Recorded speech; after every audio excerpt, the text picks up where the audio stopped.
ചിത്രം വിചിത്രത്തിന്റെ ഒരു പുതിയ എപ്പിസോഡ് ഇവിടെ ആരംഭിക്കുകയാണ്.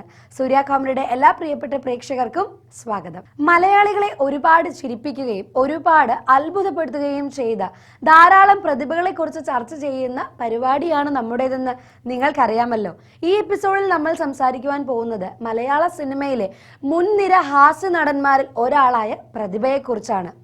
ആരാണെന്ന് നിങ്ങൾക്കൊന്ന് ഊഹിക്കാമോ? ഗഫൂർ കാ ദോസ്ത്. ഈ ഒരു ഒറ്റ ഡയലോഗ് മതി ആളെ നമുക്ക് മനസ്സിലാകാൻ. മലയാളികളുടെ ഗഫൂറിക്കയായ മലയാള സിനിമയുടെ സ്വന്തം മാമുക്കോയുടെ വിശേഷങ്ങളാണ് ഇന്നത്തെ എപ്പിസോഡിൽ നമ്മൾ പങ്കുവയ്ക്കാൻ പോകുന്നത്. ഞാനൊരു തുറന്ന മനസ്ഥിതിക്കാരനാണെന്ന് കാണിക്കാൻ ചില മണ്ടന്മാർ ആദ്യ രാത്രിയിൽ മുമ്പത്തെ ചില പ്രേമകഥകളൊക്കെ ഭാര്യമാരോട് പറയും. അതാണ് ഏറ്റവും അപകടം. ഒരക്ഷരം വിട്ടു പറയരുത്. കുതിരവട്ടം പപ്പുവും മാള അരവിന്ദനും ജഗതി ശ്രീകുമാറും ഒക്കെ മലയാള സിനിമയിൽ അരങ്ങു തകർത്തിരുന്ന കാലം. മൂന്ന് പേരും അവരവരുടേതായ വ്യത്യസ്തങ്ങളായ ഹാസ്യാവതരണ ശൈലിയിലൂടെ പ്രേക്ഷകരെ കയ്യിലെടുത്തിയിരുന്നു. ഇതിൽ കുതിരവട്ടം പപ്പു ശ്രദ്ധിക്കപ്പെട്ടിരുന്നത് കോഴിക്കോടൻ സംസാര ശൈലിയിലുള്ള പ്രയോഗങ്ങളിലൂടെയായിരുന്നു. അവിടേക്കായിരുന്നു മാമുക്കോയ എന്നൊരു സാധാരണക്കാരന്റെ കടന്നുവരവ്. മെലിഞ്ഞ ശരീരപ്രകൃതിയും തികച്ചും സാധാരണക്കാരനായ ഒരു ഗ്രാമീണന്റെ സ്വഭാവ രീതികളുമുള്ള ആ കലാകാരൻ പക്ഷെ ക്യാമറയുടെ മുൻപിലേക്ക് എത്തിയപ്പോൾ എല്ലാവരെയും അത്ഭുതപ്പെടുത്തി. മലയാള സിനിമയിൽ അതുവരെ പരിചയമില്ലാത്ത കോഴിക്കോടൻ മുസ്ലിം ഭാഷാ ശൈലിയുടെ നിഷ്കളങ്കമായ സൗന്ദര്യം തന്നെയായിരുന്നു അദ്ദേഹത്തെ ജനഹൃദയങ്ങളിലേക്ക് പെട്ടെന്ന് അടുപ്പിച്ചത്. തികച്ചും ഒരു സാധാരണ കുടുംബത്തിൽ ജനിച്ച് സാധാരണക്കാരനായി വളർന്ന് സാധാരണക്കാർക്കിടയിൽ ജോലി ചെയ്ത് ജീവിച്ച വ്യക്തിയായിരുന്നു മാമുക്കോയ. ഉപജീവനത്തിനായുള്ള ജോലികൾക്കിടയിലും അദ്ദേഹത്തിന് നാടകം കൂട്ടായുണ്ടായിരുന്നു. ഈ ജീവിത സാഹചര്യങ്ങൾ തന്നെയാണ് അദ്ദേഹത്തിലെ കലാകാരന് കരുത്തു പകർന്നത്. വളരെ സ്വാഭാവികമായ ലളിത സുന്ദരങ്ങളായ ഭാവങ്ങൾ അദ്ദേഹത്തിന്റെ മുഖത്ത് ഒഴുക്കോടുകൂടി പ്രത്യക്ഷപ്പെട്ടു. അതുകൊണ്ട് തന്നെ മാമുക്കോയുടെ ഓരോ ഡയലോഗുകളും മുഖഭാവങ്ങളും അദ്ദേഹത്തിന്റെ ഉള്ളിൽ നിന്ന് വരുന്നതായി പ്രേക്ഷകർക്ക് അനുഭവപ്പെട്ടു. മാമുക്കോയുടെ സംസാര ശൈലിയുടെ പ്രത്യേകത കൊണ്ട് ധാരാളം മുസ്ലിം കഥാപാത്രങ്ങൾ അദ്ദേഹത്തെ തേടി വന്നുകൊണ്ടിരുന്നു. എന്നാൽ ഒട്ടും കുറവില്ലാതെ തന്നെ മറ്റു കഥാപാത്രങ്ങളും അദ്ദേഹം ചെയ്തു. ഏത് കഥാപാത്രമായാലും മാമുക്കോയുടെ ഒരു തനതായ ശൈലി അതിൽ നിറഞ്ഞു നിന്നിരുന്നു. ആ കഥാപാത്രങ്ങളുടെയൊക്കെ പിന്നിലെ വിജയ രഹസ്യവും അതുതന്നെയായിരുന്നു. ഒരു സാധാരണ ഡയലോഗോ രംഗമോ മാമുക്കോയ അവതരിപ്പിക്കുമ്പോൾ അതിൽ സ്വാഭാവികമായ പല നർമ്മ മുഹൂർത്തങ്ങളും പ്രേക്ഷകർക്ക് അനുഭവിക്കുവാൻ സാധിക്കും. അത് നേരാണ്. നിങ്ങളെ കടലാസ് ഒപ്പിട്ട് കൊടുത്താലേ പ്രായം തന്നെ പെണ്ണാ. ഒരു സംവിധായകൻ പറയുന്ന ചട്ടക്കൂടിനുള്ളിൽ നിന്നുകൊണ്ടാണ് പലപ്പോഴും ഒരു നടൻ അഭിനയിക്കാറ്. എന്നാൽ മാമുക്കോയുടെ കാര്യം വരുമ്പോൾ പല സംവിധായകരും മാമുക്കോയ്ക്ക് അദ്ദേഹത്തിൻ്റെതായ സ്വാതന്ത്ര്യം വിട്ടു നൽകുന്നതാണ് കാണാറ്. അദ്ദേഹത്തിൻ്റെതായ തനതു ശൈലിയിൽ അദ്ദേഹത്തിൻ്റെതായ മീറ്ററിൽ നിന്നുകൊണ്ട് ഏത് വ്യത്യസ്ത കഥാപാത്രങ്ങളെയും അവതരിപ്പിക്കുവാനുള്ള മാമുക്കോയയുടെ കഴിവിനെ അവർ തിരിച്ചറിഞ്ഞിരുന്നു എന്നതാണ് കാരണവും. മാത്രമല്ല മാമുക്കോയ എന്ന നടന്റെ അഭിനയത്തിലെ ആ സത്യസന്ധതയാണ് കാണികൾ ആസ്വദിച്ചിരുന്നത്. അഭിനയിക്കുമ്പോൾ ഒട്ടും അഭിനയിക്കാത്ത നടനാണ് മാമുക്കോയ എന്ന് നമുക്ക് അദ്ദേഹത്തെ വിശേഷിപ്പിക്കാം. തന്റെ നിഷ്കളങ്കമായ അഭിനയത്തിന്റെ വഴികളിൽ ധാരാളം പടവുകൾ ചവിട്ടിക്കയറിയ നടനാണ് മാമുക്കോയ. അധികം എനിക്കും കുറെ പറയാനുണ്ട്. ഒരു സിനിമ കാണുമ്പോൾ അതിലെ കഥാപാത്രങ്ങൾക്ക് നമ്മുടെ നിത്യജീവിതത്തിൽ നാം കണ്ടു പരിചയമുള്ള ആരോടെങ്കിലും ഒക്കെ സാമ്യം തോന്നുകയാണെങ്കിൽ ആ കഥാപാത്രത്തിനോട് നമുക്ക് വൈകാരികമായ ഒരു അടുപ്പം തോന്നും, അല്ലേ? മാമുക്കോയയുടെ കഥാപാത്രങ്ങളുടെ പ്രത്യേകതയും ഇതുതന്നെയാണ്. അദ്ദേഹം അവതരിപ്പിച്ചിരിക്കുന്ന കഥാപാത്രങ്ങളെ എടുത്തു നോക്കുകയാണെങ്കിൽ നമ്മുടെ ചുറ്റുമുള്ള ആരോടെങ്കിലും ഒക്കെയായി ഒരു സാമ്യം തോന്നും. പ്രായഭേദമന്യേ എല്ലാവരും അദ്ദേഹത്തെ ഇഷ്ടപ്പെടുന്നതിന്റെ കാരണവും അത് തന്നെയാണ്. ഞാൻ ഷേഖ് സാഹിബിനെ ഒന്ന് കാണാൻ വന്നതാ.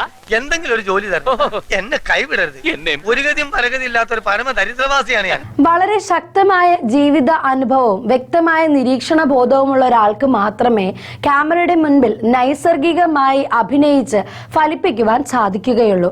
മാമുക്കോയുടെ കാര്യത്തിൽ ഇത് അക്ഷരം പ്രതി ശരിയാണെന്ന് പറയേണ്ടി വരും. ഒരു സാധാരണ കുടുംബത്തിൽ ജനിച്ച അദ്ദേഹത്തിന് സ്കൂൾ വിദ്യാഭ്യാസം മാത്രം നേടുവാനേ സാധിച്ചുള്ളൂ. പിന്നീട് അദ്ദേഹത്തിന്റെ സ്വന്തം ജീവിത അനുഭവങ്ങളാണ് മുന്നോട്ട് നയിച്ചത്. പഠനത്തിനു ശേഷം ഉപജീവനം തേടിയിറങ്ങിയ അദ്ദേഹം ഒരു തടി ഡിപ്പോയിൽ മരമളക്കുന്ന ആളായി ജോലിയിൽ പ്രവേശിച്ചു.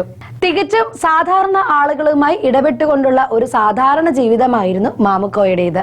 ആ ജീവിതത്തിനിടയിലും അദ്ദേഹം നാടകത്തിൽ അഭിനയിക്കുന്നതിന് സമയം കണ്ടെത്തി. ഈ ജീവിതത്തിന്റെ ആകെ തുകയാണ് സിനിമയിൽ നമ്മൾ കണ്ട മാമുക്കോയ എന്ന നടനെന്ന് പറയേണ്ടി വരും. എന്താ മോളെ മിസ് കുമാരി, ബ്രേക്ക്ഫാസ്റ്റ് ആയില്ലേ? 1946 കോഴിക്കോട് ജില്ലയിലെ പള്ളിക്കണ്ടിയിൽ മമ്മദിന്റെയും ഇമ്പച്ചി ആയിഷയുടെയും മകനായിട്ടായിരുന്നു മാമുക്കോയയുടെ ജനനം. ചെറുപ്പത്തിൽ തന്നെ മാതാപിതാക്കളെ നഷ്ടപ്പെട്ട മാമുക്കോയ ജ്യേഷ്ഠന്റെ സംരക്ഷണയിലായിരുന്നു വളർന്നത്. കോഴിക്കോട് MM ഹൈസ്കൂളിലാണ് തന്റെ 10ാം ക്ലാസ് വിദ്യാഭ്യാസം മാമുക്കോയ പൂർത്തിയാക്കിയത്. സ്കൂൾ കാലയളവിൽ തന്നെ പഠനത്തിനോടൊപ്പം നാടക പ്രവർത്തനങ്ങളിലും സജീവമായിരുന്നു മാമുക്കോയ. ഹൈസ്കൂൾ പഠനത്തിന് ശേഷം ജീവിത സാഹചര്യങ്ങൾ കൊണ്ട് പഠനം മുന്നോട്ട് കൊണ്ടുപോകാൻ അദ്ദേഹത്തിന് സാധിച്ചില്ല. പിന്നീട് എന്തെങ്കിലും ഒരു ജോലിയായിരുന്നു അദ്ദേഹത്തിന്റെ മുൻപിലുള്ള പ്രധാന ലക്ഷ്യം.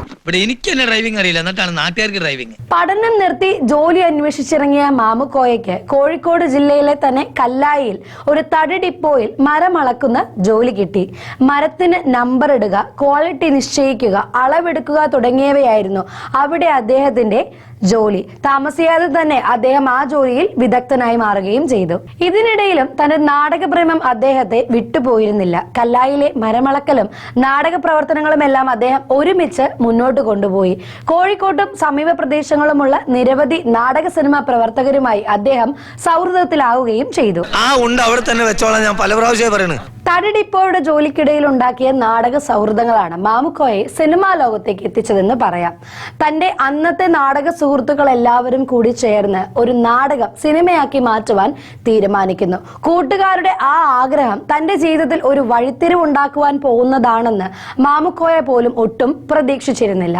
എന്തായാലും ആ സൗഹൃദ കൂട്ടായ്മ നിലമ്പൂർ ബാലനെ സംവിധായകനാക്കിക്കൊണ്ട് അന്യരുടെ ഭൂമി എന്ന സിനിമ നിർമ്മിക്കുന്നു. ആ ബ്ലാക്ക് ആൻഡ് വൈറ്റ് ചിത്രത്തിലൂടെ തന്നെയായിരുന്നു മാമുക്കോയയുടെ സിനിമാ പ്രവേശനവും. ഇവിടെ ഒളിച്ചിരിക്കല്ലേ, ഞാൻ വീട്ടിൽ പോയിരുന്നു, ഇങ്ങോട്ട് പോകുന്നെന്ന് പറഞ്ഞു. സത്യം പറയാലോ മോനെ, ഇന്നലെ ഞാൻ ഉറങ്ങിയിട്ടില്ല. നമ്മൾ ചില നടന്മാരെ കുറിച്ച് പറയാറുണ്ട്, അഭിനയിച്ചു ഞെട്ടിച്ചു, തകർപ്പൻ പ്രകടനം, അത്ഭുതപ്പെടുത്തുന്ന അഭിനയം എന്നൊക്കെ. എന്നാൽ അഭിനയത്തിന്റെ ഈ ടെക്നിക്കുകൾ ഒന്നും തന്നെ ഉപയോഗിക്കാതെ തികച്ചും സ്വാഭാവികമായി പെരുമാറിക്കൊണ്ട് കാണികളെ അമ്പരപ്പിക്കുവാനുള്ള കഴിവ്, അതൊന്ന് വേറെ തന്നെയാണ്. ഒരു നടന്റെ പ്രകടനം കണ്ടുകൊണ്ടിരിക്കുമ്പോൾ പ്രേക്ഷകരുടെ മനസ്സിൽ അത് തങ്ങളിൽ ഒരാളാണെന്ന് തോന്നുകയാണെങ്കിൽ ആ നടന്റെ പ്രകടനം മാത്രമല്ല, ആ രംഗവും മനസ്സിൽ ആഴത്തിൽ പതിയും.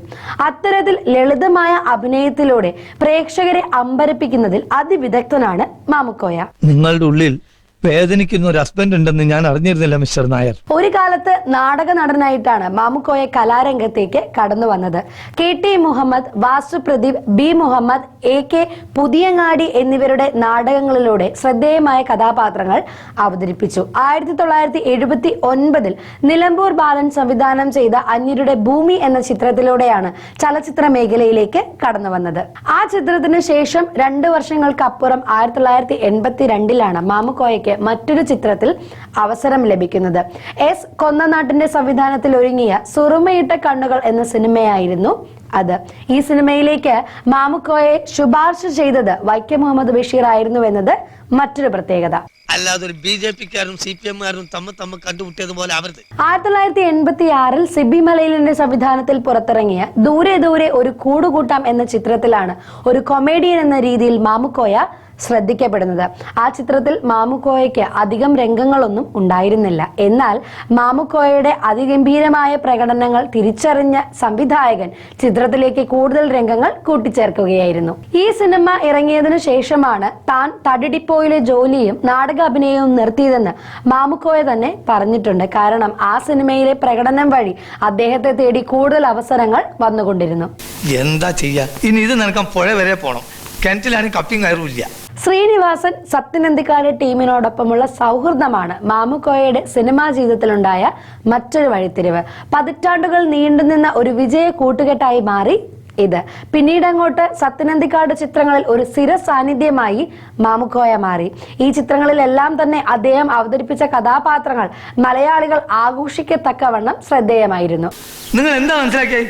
എന്ത് തോന്നിയാസം കേട്ടുകൊണ്ടിരിക്കുന്ന മണ്ടം കുറിപ്പാണ് ഞാനെന്നോ? പതിറ്റാണ്ടുകൾ നീണ്ടു നിന്നിരുന്ന സിനിമാ ജീവിതം ഉണ്ടായിരുന്ന കലാകാരനാണ് മാമുക്കോയ. എങ്കിലും അദ്ദേഹത്തിലെ അഭിനയ സാധ്യതകളെ വേണ്ട രീതിയിൽ മലയാള സിനിമ ഉപയോഗിച്ചിട്ടില്ല എന്ന് തന്നെ വേണം പറയുവാൻ മാമുക്കോയെ തേടി എത്തിയിരുന്നത് കൂടുതലും ഹാസ്യവേഷങ്ങൾ തന്നെ ആയിരുന്നു. അദ്ദേഹത്തിന്റെ ഹാസ്യ കഥാപാത്രങ്ങൾക്ക് ലഭിച്ചിരുന്ന ജനകീയത തന്നെയായിരുന്നു അതിന്റെ കാരണവും. എങ്കിലും ഇതിനിടയിൽ അദ്ദേഹത്തിന് വീണു കിട്ടിയ ആഴമേറിയ സ്വഭാവ കഥാപാത്രങ്ങൾ മികവുറ്റതാക്കിക്കൊണ്ട് അദ്ദേഹം മലയാളികളെ അമ്പരപ്പിച്ചു. ഇന്ത്യൻ റുപ്പി, പെരുമഴക്കാലം, തീർപ്പ്, പുത്തൻ പണം എന്നീ ചിത്രങ്ങളിലെ പ്രകടനം അതിന് ഉദാഹരണങ്ങളാണ്. What is this? No idea. 4 പതിറ്റാണ്ടുകൾ നീണ്ടു നിന്നിരുന്ന അഭിനയ ജീവിതത്തിൽ ഏകദേശം 450-ൽ പരം ചിത്രങ്ങളിലാണ് മാമുക്കോയ അഭിനയിച്ചത്. മികച്ച ഹാസ്യ നടനുള്ള പുരസ്കാരം കേരള സർക്കാർ ഏർപ്പെടുത്തിയപ്പോൾ ആദ്യ വർഷത്തെ വിജയ് മാമുക്കോയായിരുന്നു. 2023 ഏപ്രിൽ 24-ന് മലപ്പുറത്തുള്ള കളിയക്കാവിൽ ഒരു സെവൻസ് ഫുട്ബോൾ ഉദ്ഘാടനം ചെയ്യുന്നതിനിടയിൽ കാർഡിയക് അറസ്റ്റിനെ തുടർന്ന് അദ്ദേഹം കുഴഞ്ഞു വീഴുകയായിരുന്നു. ശേഷം ഏപ്രിൽ 26-ന് കോഴിക്കോടുള്ള ഒരു സ്വകാര്യ ആശുപത്രിയിൽ വെച്ച് തന്റെ 76-ാമത്തെ വയസ്സിൽ ആ അതുല്യ കലാകാരൻ മരണമടഞ്ഞു. ആ കലാകാരന്റെ മരണമില്ലാത്ത നിരവധി കഥാപാത്രങ്ങളെ ഓർത്തുകൊണ്ടും ഇന്നത്തെ എപ്പിസോഡ് ഇവിടെ കൺക്ലൂഡ് ചെയ്യുകയാണ്. മറ്റൊരു താരത്തിന്റെ വിശേഷങ്ങളുമായി നമുക്ക് മറ്റൊരു എപ്പിസോഡിൽ കാണാം. അതുവരെ this is Angel Mary. By.